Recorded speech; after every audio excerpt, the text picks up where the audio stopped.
Chapter 5 Trigonometric 5.1 Angles and their measure. So learning outcome untuk kita hari ini adalah to define angles and their measures in degree and radian. So kita akan define angles and their measures in degree and radian. Dan kedua adalah to show positive and negative angles on the Cartesian planes. Okay, so sekarang ni kita tengok untuk degree and radian. So angles, sudut can be measured either in radians ataupun degree. Jadi dia ada unit dekat sini which is either radians ataupun degree. So 1 radian is the angle subtended at the center by the arc of a circle which length is equal to the radius of a circle.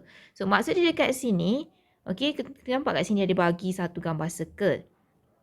So dekat sini panjang radius ini dan juga length of the circumference, so bahagian yang saya boldkan ni, so saya terangkan di situ, ini semua mempunyai saiz yang sama. Okey, jadi bila dia saiz yang sama, automatik theta ini adalah bersamaan dengan 1 radian.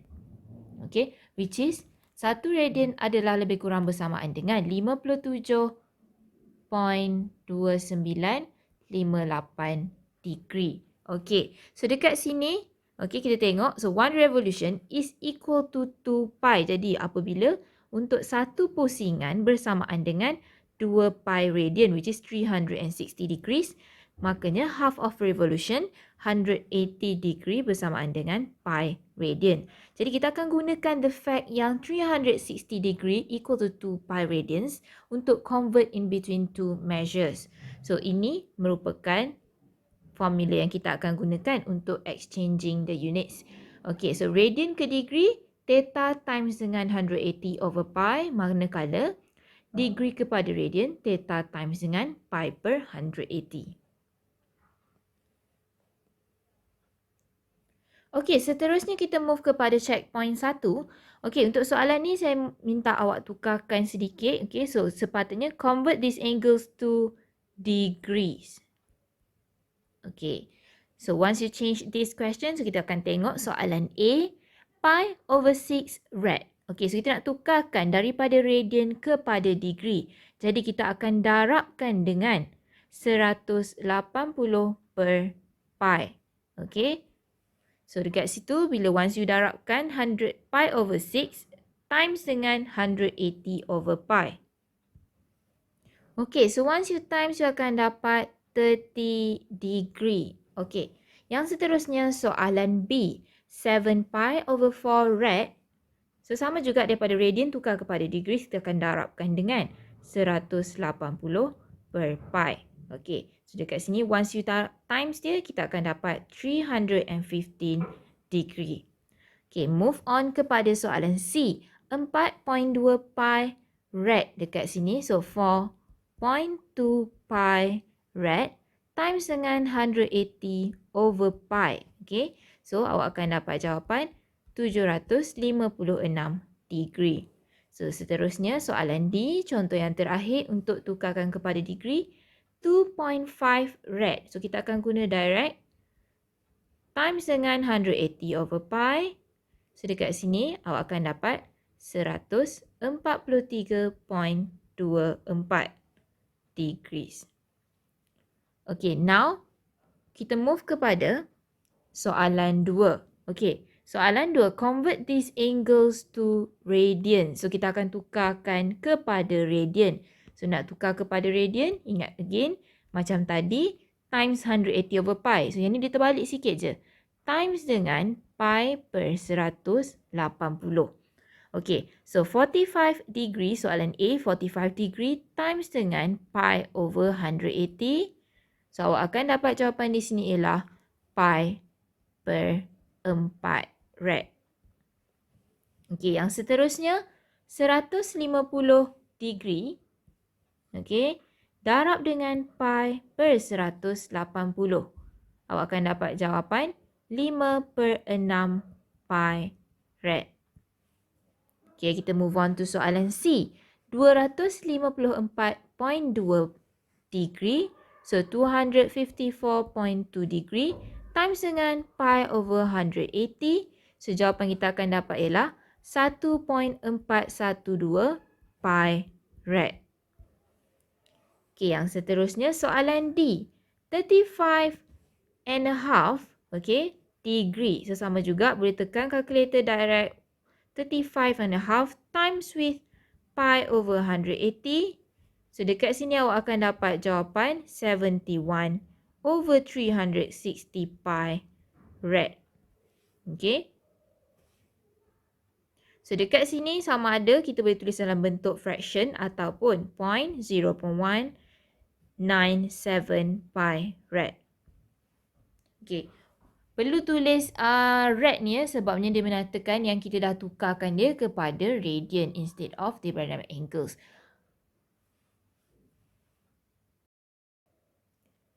Okey, kita sambung kepada positive and negative angle. So, kat sini, positive angle akan berputar anti-clockwise. Okey, bertentang dengan arah jam, manakala negative angle pula akan berputar clockwise direction.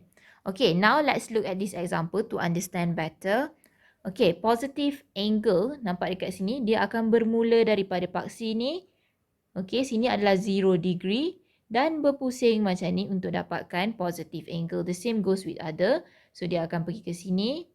While yang warna merah ni pula, okay, so untuk negative angle daripada paksi yang sama sini, so 0 degree, dia akan berputar ke bawah. Okay, so dia dalam bacaan dekat sini negative 90. Okay, so kosong, negative 90, negative 180. So, ini cara bacaan dia dekat sini. Okay, so now bawah ni kita tengok, take a break dekat bawah sini. Untuk this formula, so you boleh starkan this formula. Sebab ini kita akan tukarkan kepada positive angle. Easier to use this one. So, sin negative theta equal to negative sin theta. While dekat situ cos negative theta equal to cos theta and tangent negative theta equal to negative tangent theta. Okey, seterusnya kita tengok pula yang lain. Okey.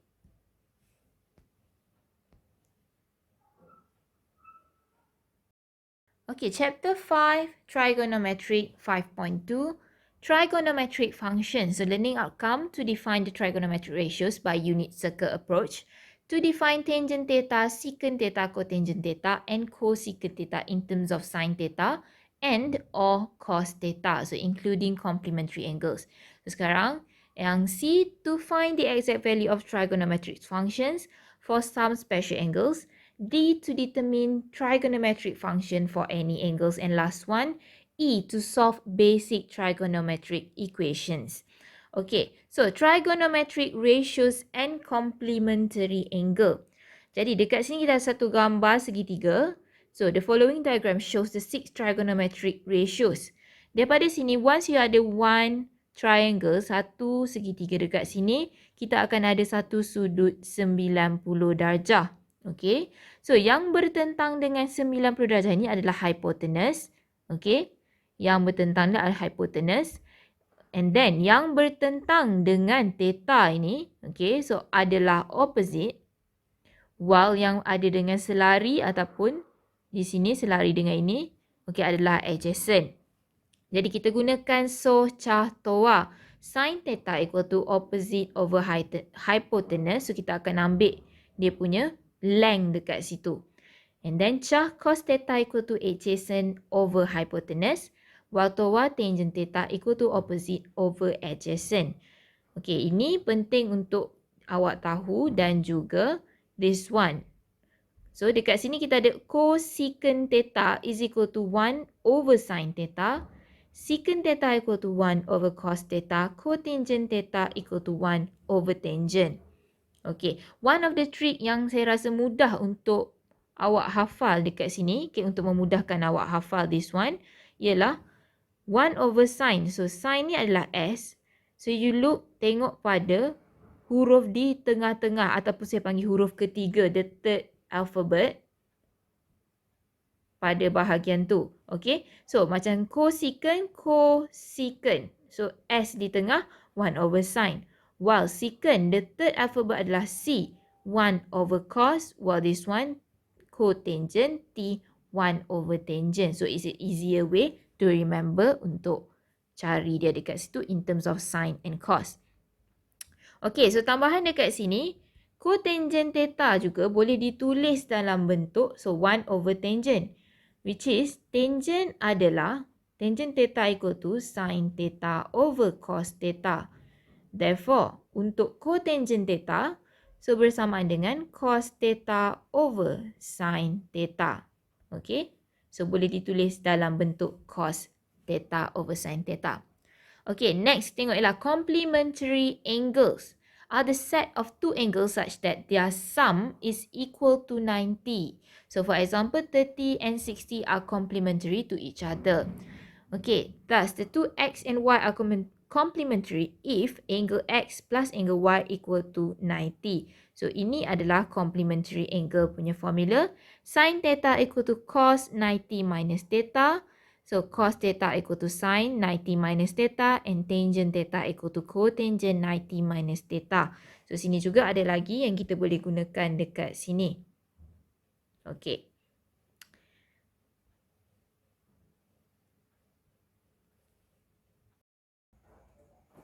Okay, so the next page, check point 2.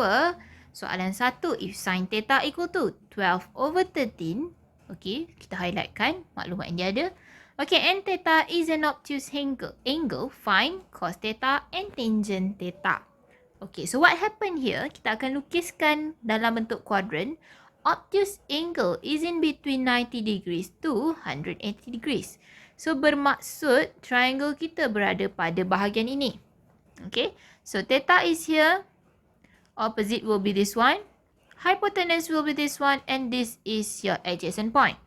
So sekarang saya akan tuliskan dengan warna yang berlainan sedikit. Okay, so sin theta. So ya. OH. So 12, 13. So by using Pythagoras theorem. Okay, so Pythagoras theorem is A square plus B square equal to C square. So C ni adalah hypotenuse. Jadi A kuasa 2 tambah B kuasa 2 sama dengan C kuasa 2. Kerja kita ialah untuk mencari berapakah value A. Okay, so from here, bila kita calculate, you akan, so 12 square plus dengan, katakanlah kita kata A square equal to 13 square. So you calculate, you akan dapat 5. Okay, so the answer is 5. However, because on this part is negative part of the axis. Okay, saya panggil dia kat sini, plane ni. So, dia di bahagian negatif. Jadi, dia akan ambil negatif 5 dekat situ instead of positive 5. Alright, so what do you have here? Once you dah labelkan, so I prefer for you to rewrite again. So, sin theta equal to 12 over 13. Okay, so just list out everything you can from here. Cos theta is equal to, since soalan ni memang tanya pun pasal cos theta. So, why don't we write it a bigger? Where here, so cos theta is equal to cah. Okay, cah. E over H. Cos theta is minus 5 over 13. Okay, so tangent theta, to wa. So O to A. 12 over negative 5 or negative 12 over 5. Okay, so we'll keep going to see the second question. Number 2, if cosecant theta equal to 13 over 5 and theta is an acute angle. So, sama juga every type of question I will try to highlight. Okay, maklumat apa yang kita ada dekat situ. Cosecant theta sama dengan 13/5. Okay, dan theta adalah acute angle. So, acute angle, nama dia saja kan kita boleh tahu yang dia adalah less than 90 degrees. Okay, acute. Okay, so kat situ. Okay, so cosecant theta is 1 over sin theta equal to 13 over 5. Alright, so macam yang ni, you have to rearrange it. You will get sin theta equal to 5 over 13. So sekarang saya lukiskan dalam bentuk Cartesian plane yang kita nak. 0 hingga 90 degree. Okay, so dia berada pada bahagian ini. So, theta opposite O, hypotenuse H, adjacent A. So, what is the value that we got here? So, kat sini saya tulis dalam warna merah. So, sin theta sama dengan 5/13. Untuk this one takkan ada negative value ya. Semua pada paksi positif. Alright, so OH 5/13. Okay.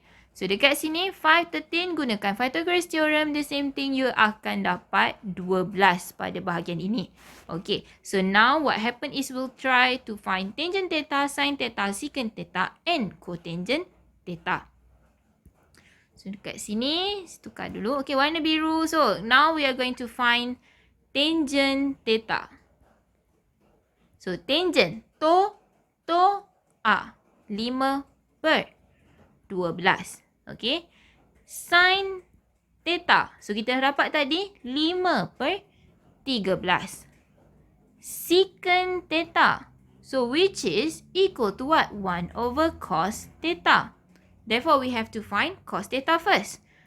Cos theta bersama dengan cah 12/13. So saya akan masukkan dekat sini 1/12/13. Which is eventually is equal to 13/12. So this is jawapan untuk secant theta. And last one, cotangent theta equal to 1/tangent theta, which is 1/5/12. The answer will be 12/5 for cotangent theta.